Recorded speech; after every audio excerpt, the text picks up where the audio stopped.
People love drawing trees.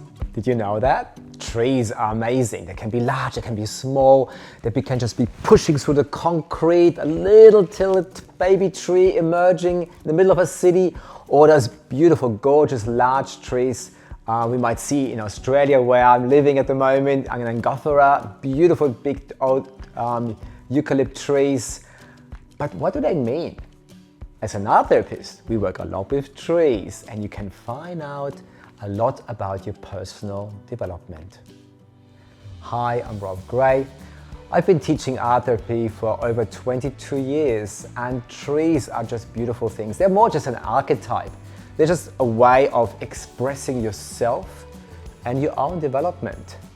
So how have you grown as a person through life?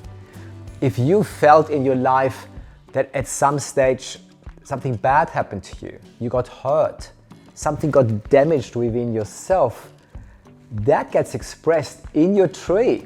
So people draw trees where there are branches broken off, they might have a hole in the tree, the tree might not have any leaves, or the tree might be a winter tree and just struggling to survive, really holding on to the roots and trying to get the last bits of nutrition out of the ground in a winter environment. That's how people feel about their own life at the moment, their own development. As they develop through life, they might feel, at the moment, I can't grow. At the moment, it's like I'm on ice. It's all snow around me, it's freezing cold, my tree is barely surviving, and I am feeling in my life, I'm barely surviving. Now that's what we do as art therapists.